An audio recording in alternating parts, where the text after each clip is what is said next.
ಬೇಸಿಗೆಯ ಬೇಗೆಯಲ್ಲಿಯೂ ಬೇಯುವ ಈ ಕ್ಷಣದಲ್ಲೂ ನಿನ್ನೆ ಅಂದರೆ 8/3/2025 ಪುತ್ತೂರಿನಲ್ಲಿ ಮಳೆಯಾಗಿದೆ. ಹೌದಾ, ಯಾವುದರಲ್ಲೂ ಸುದ್ದಿನೇ ಇರಲಿಲ್ವಲ್ಲ ಅಂತ ಹುಬ್ಬೇರಿಸ್ತಾ ಇದ್ದೀರಾ? ಕೇಳಿಸ್ಕೊಳ್ಳಿ ಸರಿಯಾಗಿ. ಹನಿದನಿ ಕೇಳಿಸ್ತಾ ಇಲ್ವಾ ನಿಮಗೆ? ಹೌದು, ಇದು ಹನಿಗಳ ದನಿ, ಬರಹಗಳ ಮಣಿ. ಮಾಲೆಯಾಗಿ ಪೋಣಿಸಿದವರು ಶ್ರೀಯುತ ನಾರಾಯಣ ಕುಂಬ್ರ ಇವರು. ಎಲ್ಲರೆದುರು ಪ್ರಕಟಗೊಳಿಸಿದ್ದು ನಿನ್ನೆ ಪುತ್ತೂರಿನಲ್ಲಿ. ಪ್ರಬುದ್ಧ ಓದುಗರ ನಡುವೆ ನಾರಾಯಣ ಕುಂಬ್ರರವರ ಮತ್ತೊಂದು ಹೊತ್ತಗೆ ನಿನ್ನೆ ಲೋಕಾರ್ಪಣೆಗೊಂಡಿದೆ. ಸಂಘಟನೆಗೆ, ಸಾಹಿತ್ಯ ಶಕ್ತಿಗೆ, ಸಮಾಜದ ಬಲವರ್ಧನೆಗೆ ಸದಾ ತುಡಿಯುವ ಶ್ರೀಯುತರ ಕೃತಿ ಲೋಕಾರ್ಪಣೆ ನಿನ್ನೆ ಅರ್ಥಪೂರ್ಣವಾಗಿ ಎಲ್ಲರೂ ಸೈ ಎನ್ನುವಂತೆ ಪೂರ್ಣವಾಯಿತು. ನಾನೀಗ ಇಲ್ಲಿ ಹೇಳಬೇಕಿರುವುದು ಅದೇ ಪುಸ್ತಕದ ಕುರಿತು.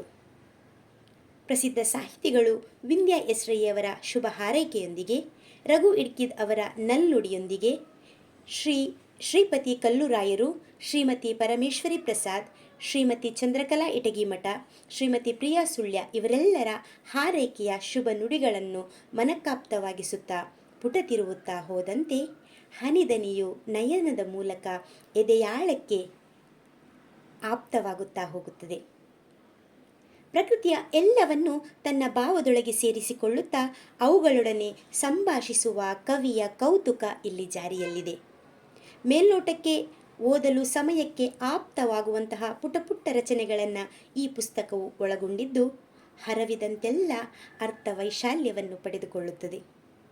ಅವರದೇ ಸಾಲುಗಳಲ್ಲಿ ಓದಿದಂತೆ ಸಿಗಬಹುದು ಔಷಧಿ ಕೊರೋನಾಗೆ, ಆದರೆ ಸಿಗಲಾರದು ಕೊರಗುವವನಿಗೆ ಎನ್ನುವ ಸಾಲು ಸದಾ ಸ್ಫೂರ್ತಿಯಿಂದಿರಿ ಎನ್ನುವ ಧನಾತ್ಮಕತೆಯಾದರೆ, ಜಟಿಲ ಸಮಸ್ಯೆಗಳ ಹೊತ್ತು ತಿರುಗುವಿರೇ ಕಯ್ಯ ಎನ್ನುವಲ್ಲಿ ಸಮಸ್ಯೆ ಹೊತ್ತು ತಿರುಗಿದಷ್ಟು ನಮ್ಮ ಜೊತೆಗೆ ಉಳಿಯುವುದಲ್ಲದೆ ಕರಗಲಾರದು ಎನ್ನುವ ಕಾಳಜಿ, ಸಂಸ್ಕಾರವಿಲ್ಲದಲ್ಲಿ ಚಿವುಟುವಿಕೆ, ಸಂಬಂಧಗಳ ಬಂಧ ಬೆಸೆಯುವಿಕೆ ಇವೆಲ್ಲವೂ ಇಲ್ಲಿ ಆತ್ಮೋನ್ನತಿಗಾಗಿ ಕಂಡುಬರುವುದರೊಂದಿಗೆ ಆ ಮೂಲಕ ಕವಿಗಳ ಸಮಾಜದ ಒಳಿತಿನೆಡೆಗಿನ ಕಾಳಜಿ ಕಂಡುಬರಬಹುದಾಗಿದೆ. ನೀರುಳಿಸುವಿಕೆಯ ಕಾಳಜಿ, ಹೆಣ್ಣಿನ ಮಾತೃತ್ವದ ಮೇಲಿನ ಗೌರವ, ಬದುಕಿನ ದೃಢ ಹೆಜ್ಜೆಯ ನಿರ್ಧಾರ ಇದೆಲ್ಲವೂ ಇಲ್ಲಿ ನವೀಕರಣಗೊಂಡ ವಿಷಯವಸ್ತುವಾಗಿ ಮನಕ್ಕೆ ಆಪ್ತವಾಗುತ್ತದೆ. ನವರಸಗಳ ಸೂಕ್ತ ಹೊಂದಿಸುವಿಕೆಯು ಪುಸ್ತಕದಲ್ಲಿ ಕಂಡುಬರುತ್ತಿದ್ದು, ಆಧುನಿಕ ಕನ್ನಡ ಸಾಹಿತ್ಯದಲ್ಲಿ ಕಂಡುಬರುತ್ತಿರುವ ಹೆಚ್ಚಿನ ಎಲ್ಲ ಸಣ್ಣ ಸಾಹಿತ್ಯ ಪ್ರಕಾರಗಳು ಈ ಹೊತ್ತಗೆಯಲ್ಲಿ ಪೋಣಿಸಲ್ಪಟ್ಟಿದೆ.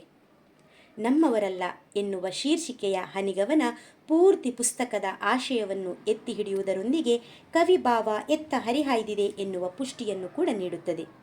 32 ಪುಟಗಳನ್ನು ಒಳಗೊಂಡ ಚಿಕ್ಕ ಪುಸ್ತಕವಾದರೂ ಕಲಿಕಾರ್ಥಿಗಳಿಗೊಂದು ಮಾರ್ಗದರ್ಶಕವಾಗಬಹುದು. ನಮ್ಮ ವಿನಂತಿ ಎಂದರೆ ಆಸಕ್ತರು ಹಾಗೂ ಪ್ರೋತ್ಸಾಹಕರು ಕವಿಗಳನ್ನು ಸಂಪರ್ಕಿಸಿ ಈ ಪುಸ್ತಕವನ್ನು ಖರೀದಿಸಬೇಕು, ಅವರನ್ನು ಇನ್ನಷ್ಟು ಪ್ರೋತ್ಸಾಹಿಸಬೇಕು ಎನ್ನುವುದು ಅನಾವರಣದ ವಿನಂತಿ. ಧನ್ಯವಾದಗಳು.